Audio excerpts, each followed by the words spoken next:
Hello everyone, I am Tessellating Hexagons, back with another piece of Wario Land 4, if it can even be called a piece. I don't know what I'm trying to say, but first of all, it's hieroglyphs as opposed to hieroglyphics, and I went back and got the gold crown on that, and also on, Fiery Cavern. And also, because I completed the Sapphire Passage first, that's also the first passage that I'll be covering the boss of, so as you can see, 100% and everything, got all the collectible chunks, the CDs, and all the crowns. So let's face the first boss. Well, actually, technically it's the fourth boss. Blech. Technically, it's the fourth boss. Catbat. I wonder what that could possibly look like. Yeah, the reason why I can deduce the order in which they're supposed to be fought is there's a little token that appears on the file select screen at the startup of the game, and this is the fifth one along after the tutorial and then the other three bosses. And we can't afford, like, there are 4 more items that have opened up. I'm not quite sure how these 4 are different, because they all cost the same and presumably all do the same amount of damage, but we'll just have a smile for free, because we're too poor to buy any of the other stuff. Because, of course, you need to take the money that you earn in levels to the minigame shop, and then exchange those for playing a minigame, and you earn coins through the minigames, but it takes ages. And you spend those coins on these things that make the bosses easier, and oh my goodness, it's a Catbat! Oh yeah. So, you see those treasure chests in the background? If you take too long, they will disappear. And I did do a practice run on my 3DS copy of the game. Bugger. And they don't seem to disappear, certainly on normal mode, they don't seem to disappear until the 1 minute mark on the... like, when you're down to 1 minute remaining on the timer. And these little mine things are buggers to avoid.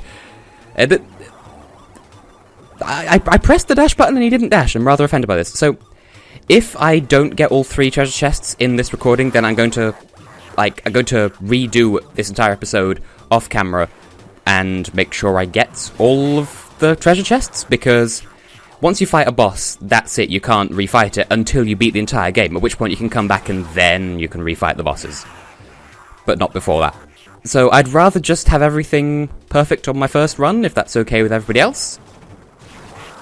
But yeah, Catbat, despite being the last... these red ones deal direct damage like that, as opposed to... okay, rude. What was I saying? I find Catbat to be the easiest of the 4 bosses, which is strange, because he, I assume, is the 4th, and therefore supposed to be the hardest, supposed to be the boss of the hardest passage in the game, but no, he's Catbat. He's not that difficult. Like, the difficulty more comes from Wario bloody doing as I bloody put in with the control buttons, rather than... boss-wise, he's easy, he's just doing the right inputs to do the thing with the stuff. There we go. I went quiet for a second there just because... frustration, but there we go. So, we get an item of jewellery that each boss is wearing, plus however many treasure chests are left in the background. And obviously, the longer you take to beat the boss, the fewer of those remaining there will be. And I want to make sure that I get all 12, because there's obviously 3 for each boss. So, that's the first one down. We got Catbat's bracelets, I suppose, bangles, whatever, and 3 treasure chests of currently unknown content. And that's the Sapphire Passage permanently done and clear for good forever for potatoes. Next up, Topaz Passage. As you can see, again, gold crowns. I mean, I got all those in the project itself, so you don't have to worry about that. I say that like the LP's over, and it's really not. But now, this one I had the most trouble with on my practice run just now on the 3DS. Like, I tried this one several times, gave up, fought the other bosses, and came back. I did all the other bosses in one. It's not that I can't do this, it's that it's kind of a huge time sink. Because at Catbat, you saw slightly switched up his strategy. He had to do different things in order to hit him. Rather than just charge into him, he had to ground pound on his head a little bit. This one, it's the same strategy throughout, it's just a matter of doing it quickly. If you hit the boss at all, it'll bounce higher towards the top of the screen. And you can't fight back when he's at the top of the screen. You have to wait for these pin guys to fall, then puncture him with it, and then charge when he's flashing, and then charge his little mousy head. And if you just regular hit him, Like, if you don't charge into him, you'll knock him back upwards, and when he's at the top of the screen, he faces the right way up, and you can't attack him. So, yeah, this boss, like I said, doesn't change up its strategies, it's more a case of waiting out the clock. Both time-wise, timer-wise... Wait, no. Like, in terms of the treasure in the background, the timer at the top, which if it runs out, you die. And also, in how long it takes before he returns to being invulnerable at the top of the screen. And after a while, he does start to shoot out fireballs. That's the only way he changes his strategy. He starts shooting fireballs that put you into fire mode. Which, come to think of it, I think that means that every boss has an associated, quote-unquote, enemy power-up thing. Because, as you saw, you got the B power-up from the purple mine things from Catbat. This guy can set you on fire with these, and those bursts of fire really get in your way, and of course if you touch them, then that kind of steals up pretty much your entire attack turn, because he'll float up to the top in a time that it takes you to recover from being on fire. And the Ruby boss? I don't remember off the top of my head what they're associated. You see, it just completely steals away any time you have to attack, and it's really fucking annoying! Because, you know, you have to... Like, I have to get him down by 6 fucks of health before getting the timer down to 1 minute, and that's not going too well. So, here's hoping that this doesn't fuck up too royally. Like, no, I hit you in the face, you fuckface.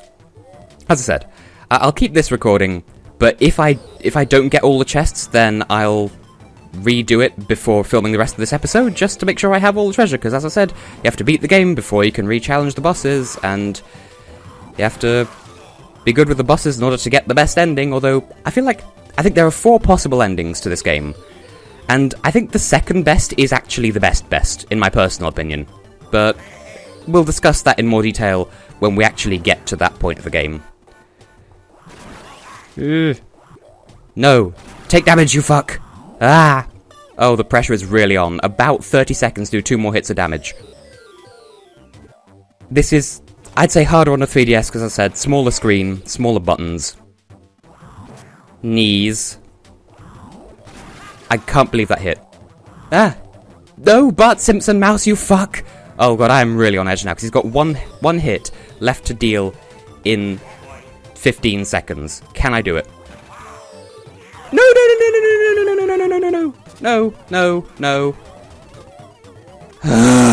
I fucking had it. Well, I'll show you the end of this boss, and then cut to my successful attempt then. That's so annoying! Unless, just let me keep the chest. Please don't dematerialize, because... Can I keep it? Because it does kind of... Oh, I get to keep it. Yeah, I don't have to re-record the boss that took me ages to do on my practice run. Oh, sweet relief. Because that could have gone horribly. I was so ready to just be frustrated there. But okay, well, we got all 3 treasures and Aerodon's necklace. Which, Aerodon, I really appreciate that pun. Because, yeah. It's a clever boss, but it's really annoying because it never changes its strategy. It's just all about waiting out the clock, at least on his side. Which is a clever strategy, I suppose. But anyway, the Ruby Passage. Now, as you can see, gold crowns on every level, 100% complete. But, I mean, you knew that already because you saw me do it in the project. Now, off the top of my head, I don't remember if this boss actually has an associated enemy power-up hindrance thingy-madoodle. Because Catbat, as we saw, has the B power-up that inflates you and makes you fly.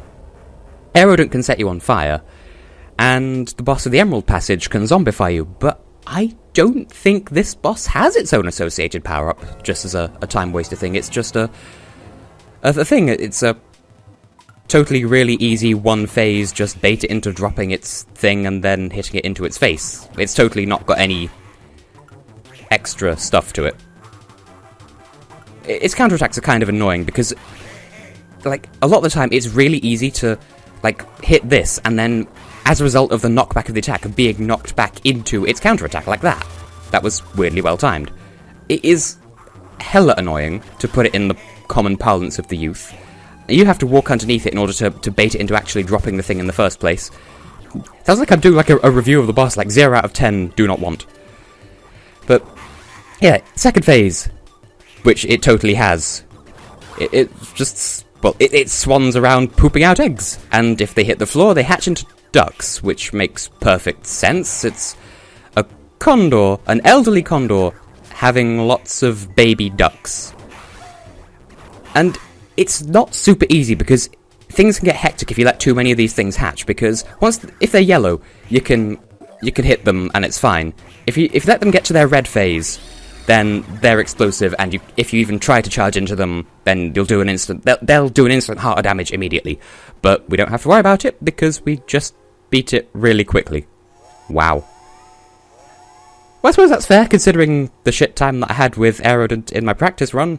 So, yeah, Ruby Passage complete permanently and for good. All 3 treasures, the earrings, also the necklace from Aerodent, and Catbat's bangles or bracelets. What even is the difference between a bangle and a bracelet, anyway? But yes, clearly nothing will come of us constantly feeding treasure to the pyramid in the middle. Anyway, that just leaves one more passage, one more boss. Who else but the Emerald Passage? And, yep, gold crowns throughout. As I said, I got gold crowns on my own time, and, well, actually that was just the Sapphire Passage and the Entry Passage. You know I have gold crowns these levels because you saw me get them.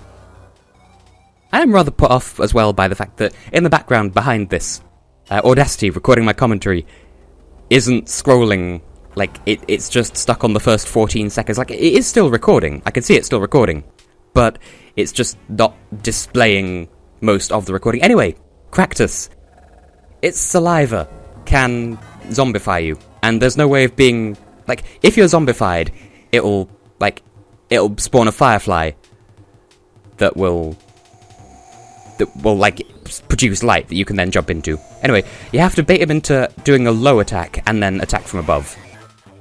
But he's kind of a nuisance, because then he'll kind of hang around like this until you take damage or until you counterattack that. And that's not, like, he's not easy to counter, so it's just easier to either get zombified, because then he'll waste his turn laughing at you instead of doing a counter.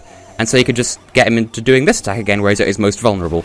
And if you get it frame perfect, you can combo him like that, but then you'll probably get hit on the way down, or zombified on the way down. It's just not a fun time. But this is a nice, hilariously subtle boss, where he looks like a stoner, his name is Cractus, he's a plant, there's a cannabis leaf in the background, clearly that's what that is. But, like, we have a boss that is, in many senses, a literal pothead. Many senses, but also literally. Okay then. And then he'll start to... Well, his attacks will progressively get higher up, geographically. So, that's a fun time. But it is just easier to have him waste his turn mocking you than it is to try and counter this, because his zombie drips, or whatever they could be called, like, they're kind of difficult to avoid anyway, but... Like, it is a time waster, but I managed to do this method on my 3DS run, and I still got all 3 treasures, so... And I should say, when I was struggling with Aerodent in my 3DS version, it's because I wouldn't accept anything less than a full 3 treasure run. So... Oh, come on, I was ground pounding. Although, on that run with Cractus, I did only beat him with 1 health remaining.